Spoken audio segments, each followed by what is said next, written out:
Welcome to the Human Capital Innovations Podcast, your go-to source for personal, professional, and organizational growth and development. We hope you tune in often for all things people management, organizational development and change, organizational leadership, and social impact related. Maximize your personal and organizational potential with Human Capital Innovations Podcast.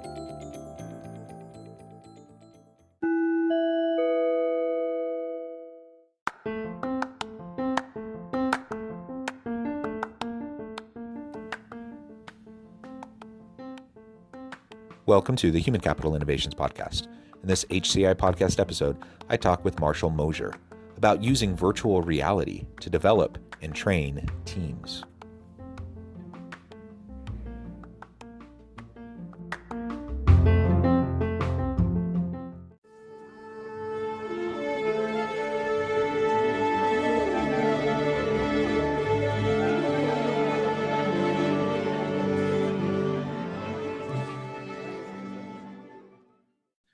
Mosher, welcome to the Human Capital Innovations Podcast. Thanks, John. Thanks for having me on. It's great to be here. Yeah, it's a pleasure to be with you. I'm so glad we were able to connect and make this happen. We had a little bit of a technical snafu the last time we were trying to connect. And then lo and behold, in the pre-interview, we're just chatting and it turns out we're like really close to each other. We could have just met up in person, actually. We could have. Yeah, you're in Heber City, which is what, 25 minutes probably from where I'm sitting right now.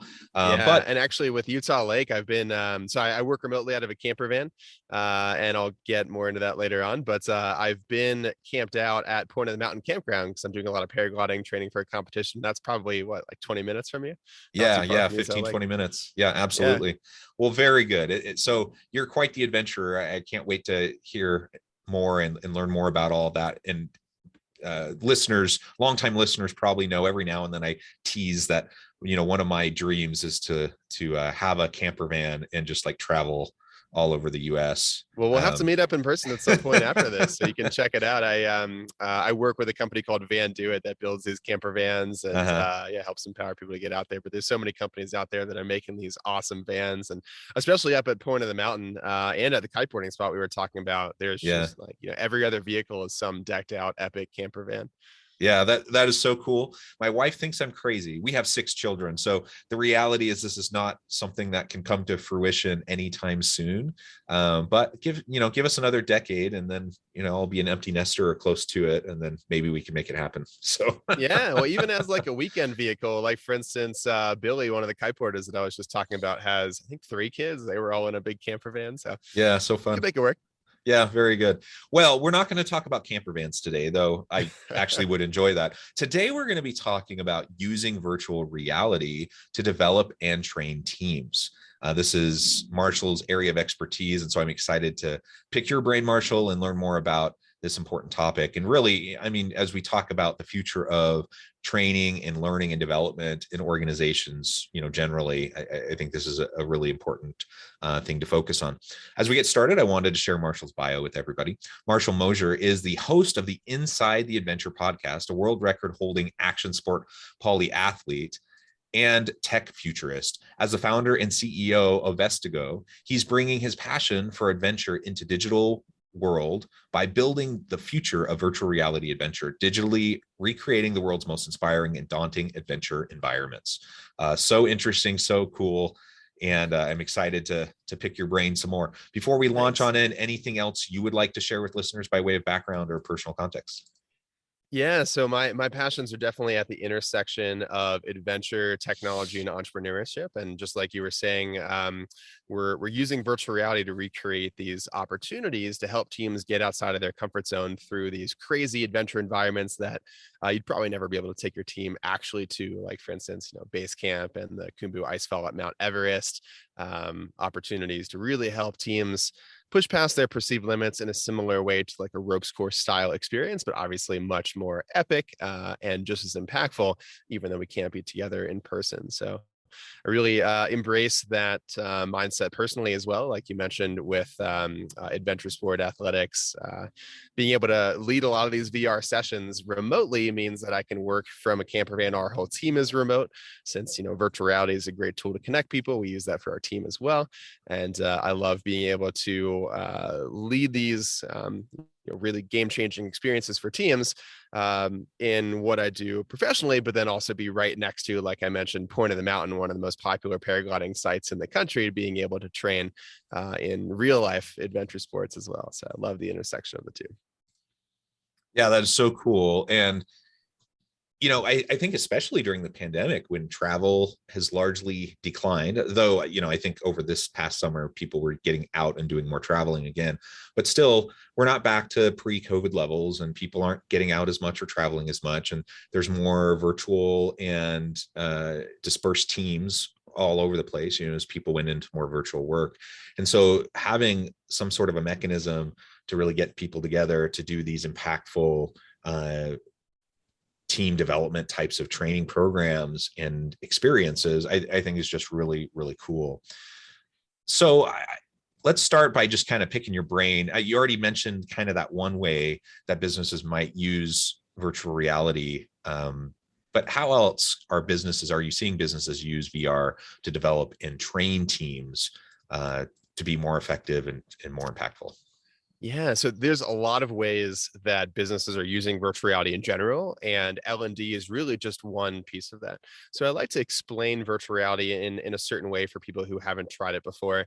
If you can think of, a totally sci-fi Star Trek style teleportation machine where it teleports you into a new environment, onto a new planet, whatever, that's more or less virtual reality, other than the fact that it's not real and it doesn't necessarily look real. It does look a little bit cartoonish, video game-ish, but it does actually feel like you've been teleported into a new reality.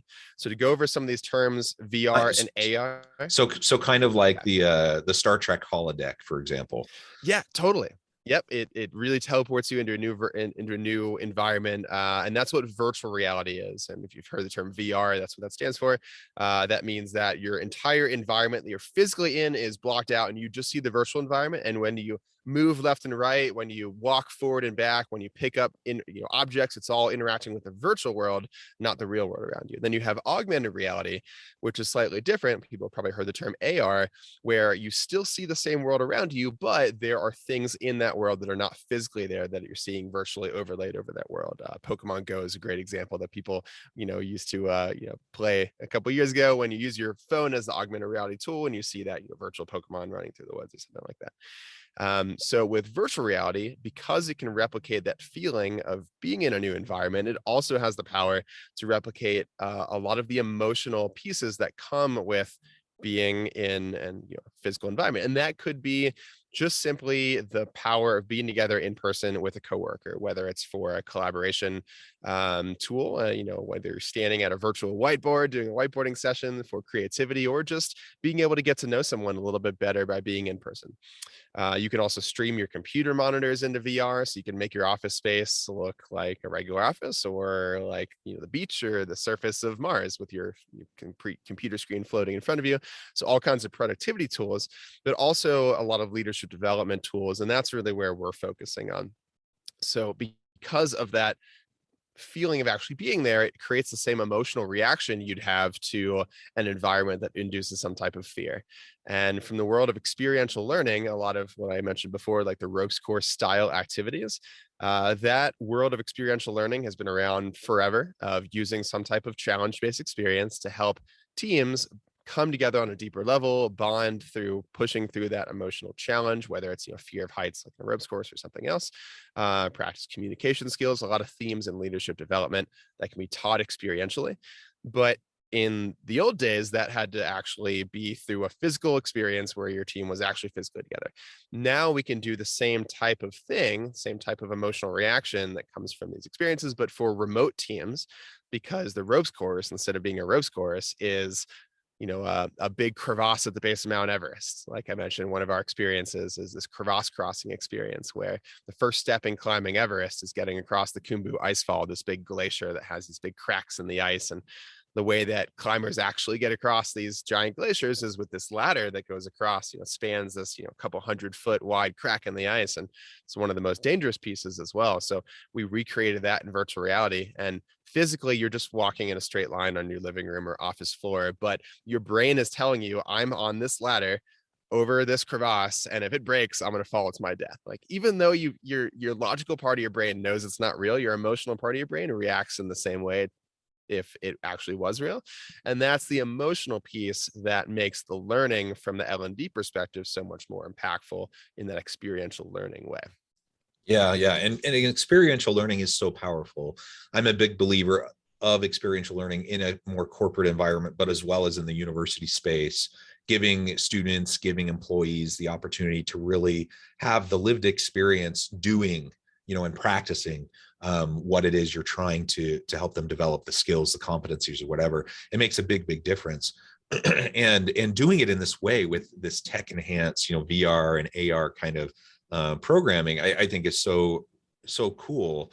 And I think I think the tech has also come a really long way. So for some of you who may be listening, you're thinking, oh, virtual reality, I tried, wearing the goggles and doing something, a couple years ago. It's gotten so much better. Can you tell us a little bit about how things have developed in terms of just the available technology and what the feel is? So for example, I'll just use myself as an example. I remember the first time I ever did it. Yeah, the first time I ever did it was maybe 5 years ago. And I would get like big headaches, and it wasn't that impressive. And I haven't done it super recently, but probably a year ago, and it was so much better just over that period of time. Tell us about that.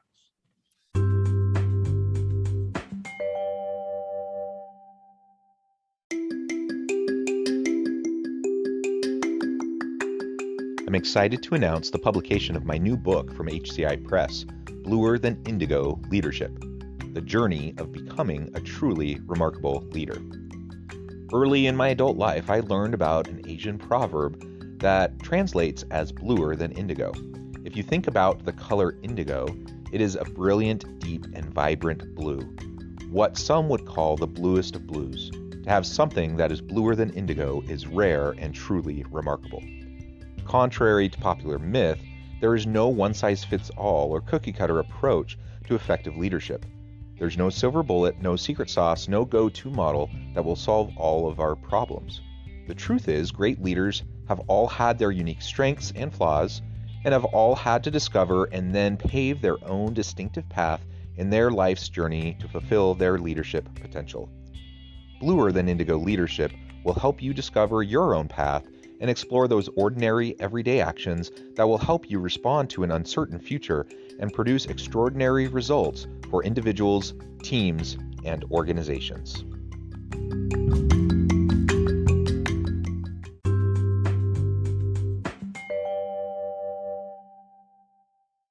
Exactly. It's come a long way.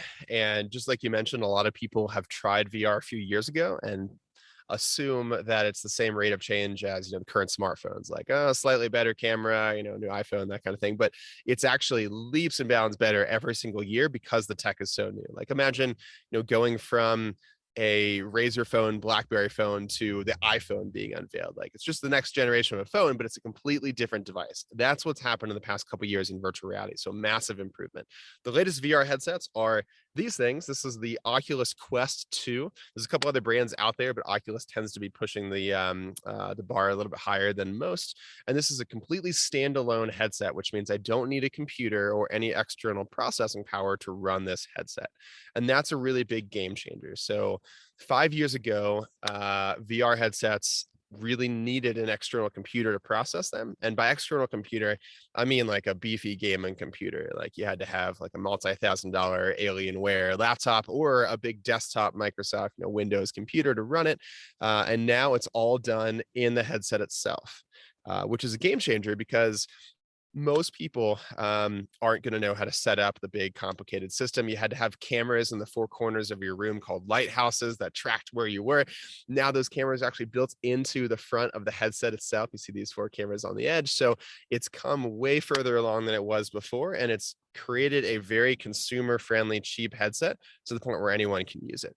And that's really the big game changer in the world of virtual reality that is sparking mass adoption. So VR was really this niche gaming tool before, where the people with the hardware and the technical expertise would figure it out. But now, every random, everyday kind of random people who aren't into gaming or aren't into VR are buying these mostly as presents for their kids, and then they'll put it on and be like, "Wow, this is amazing!" and realize it's got a lot more potential than just as a tool for video games. But companies now are also buying these in massive quantities as a tool for remote work. Of course, COVID has forced a lot of companies to be fully remote, but even in a future that is COVID-less, hopefully that future ever comes one day, remote work is still here to stay in some capacity, whether it's the hybrid approach or fully remotes.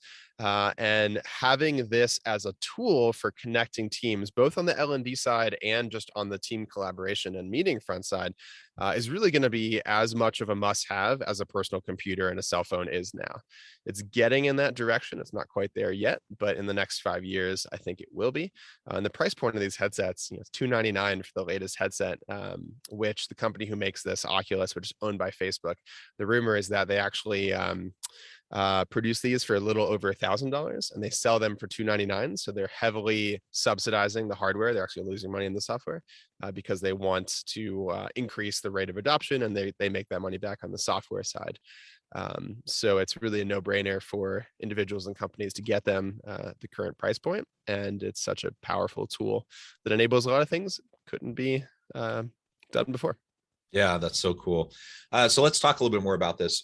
For example, in the tech industry, how do you see product teams using VR to innovate within the tech industry space? Yeah.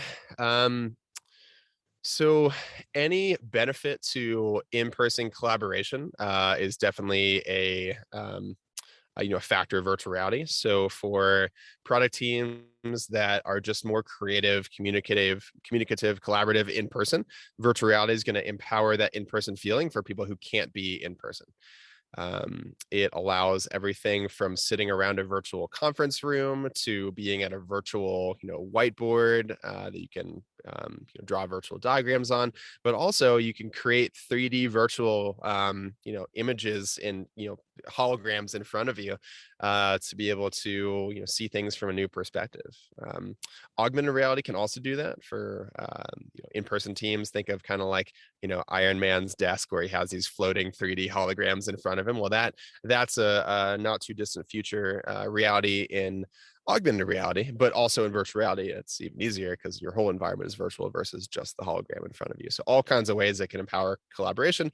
But really the biggest benefit of virtual reality, like I mentioned before, is the ability to teleport you and your coworkers into an environment together. Right now, it looks a little bit cartoony, a little bit video game-ish, especially because the processing power is just in this instead of a big fancy gaming computer. But eventually, as that processing power gets better, and eventually they're actually going to put 5G tech in the headsets and do the processing in the cloud in real time off the headset, that'll be a game changer as well. So in the next 5-10 years, it really will feel like you're teleported into an environment with your actual friends, coworkers together in the same space without having to get out of your pajamas. Which is incredible. And so again, you use the Tony Stark example, but I also think of like the Avengers and I don't remember all the terms of the group, but like the head group of all the people with Nick Fury, and they're all meeting, but it's virtually, but it feels like they're all in the same room, right? Yeah, so Shield people, like, so all that kind of stuff is going to become more and more an opportunity in a reality. Totally. So I can pop on the headset and feel like I'm sitting in the same room with people, even though I'm just at home in my home office, and we get all those benefits of being together, even though we're not together. I think that's really incredible. And coming back to the point I made about the whole headache thing, I know, early on in particular, that was a concern. With the current tech, what are we seeing in terms of like, how long can I be in that virtual space wearing the goggles, the headset, without like having it have some sort of a negative impact? So it's completely dependent on the individual. It's not super comfortable to be in for more than like 3 hours at a time. That said, there was a guy not too long ago that spent a week straight in virtual reality. Like he actually slept in the headset, which that can't be very comfortable, but it's definitely possible. And then the older headsets, for anyone who's tried VR and say, oh, I've got motion sickness, it doesn't work for me. That was actually the older version of the headsets. The new headsets do not cause motion sickness. And there's one key reason. The old headsets were actually not virtual reality headsets. Most people have tried what's called a 360 video viewer, and it technically has the term virtual reality because virtual reality is very generic. It just means any environment that's virtual. But these older headsets were fundamentally different from these newer headsets in one key way. They don't let you move around. 360 video viewers, if you had, the thing where you put your phone in like this headset and you put it on your head, that's like, I think of like an igloo TV screen. You're right in the middle of this bubble and you can look around and see things from all around, but you can't move around in that environment. You're still a passive viewer. And if you do try to move around in that environment, you moving physically is not going to correlate to you moving in what you're seeing. And that's what creates motion sickness. Whereas this, when I take a step forward in real reality, I actually take a step forward in virtual reality. The two motions are aligned in my inner ear, which doesn't create motion sickness. So that factor has already been solved for. The comfortability piece, they keep making these like, inside things that they make them comfortable, better and better every year. But the really key factor is when VR gets to the point where it's the size of a pair of glasses, like what you're wearing. You could wear a pair of glasses all day long and not have it be that uncomfortable. And eventually, this is still sci-fi, but apparently people are working on it. VR and AR contact lenses. Who knows? One day. But so now we're so that, I mean, now I'm thinking like Black Mirror kind of stuff, right? Yeah. That's fun to think about. But I also think of the Ryan Reynolds movie where he's in a video game, but he puts on the glasses and then all of a sudden it's augmented reality. That he's seeing all these new things because now he's a player in the game.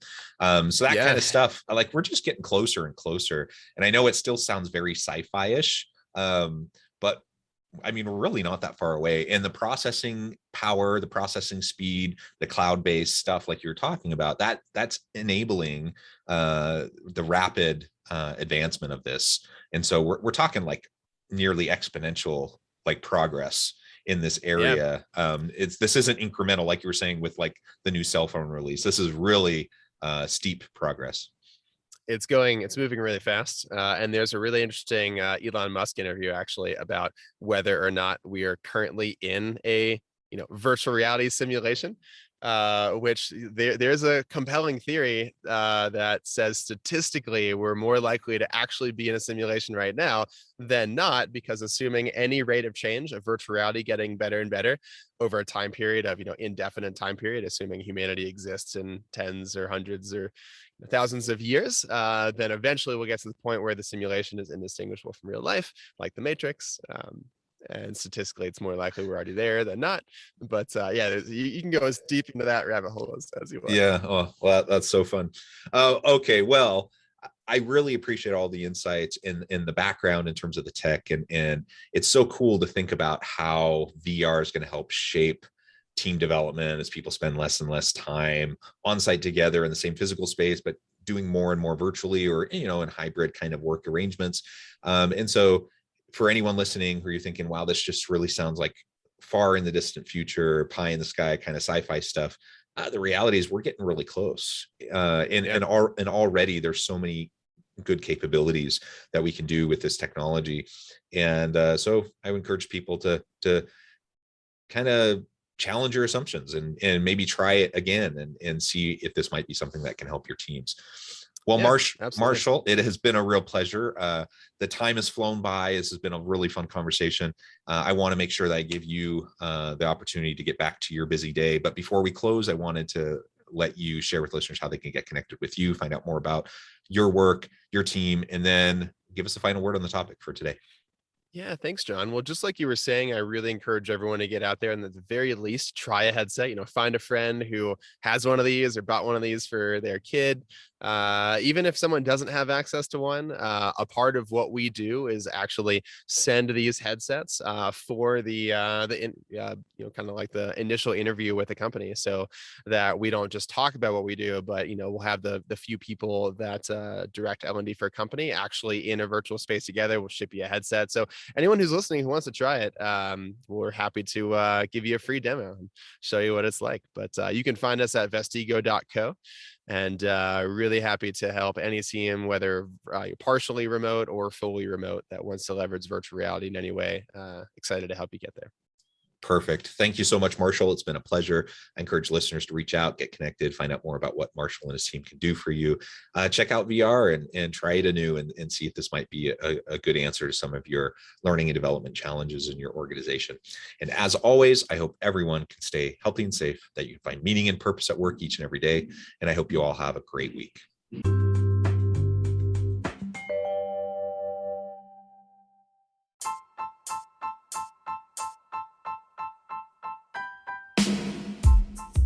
The alchemy of truly remarkable leadership.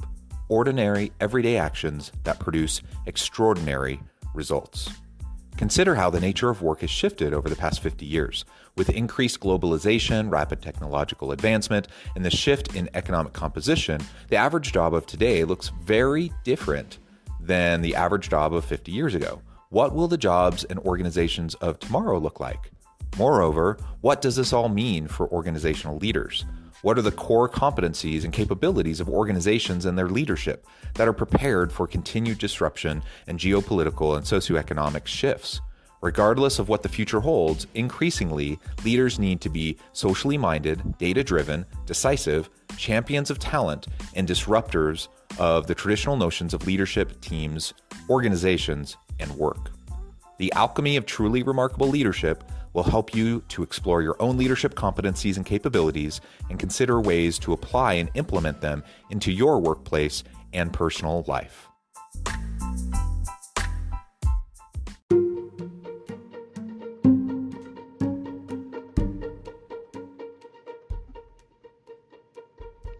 Check out Human Capital Innovations magazine, Human Capital Leadership.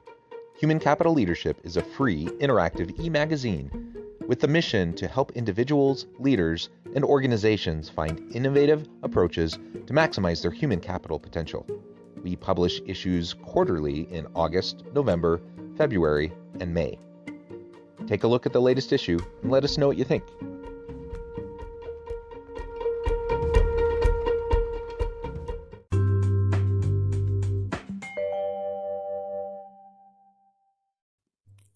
Thanks again for joining us for this episode of the Human Capital Innovations Podcast. I hope you stay healthy and safe and that you have a great week.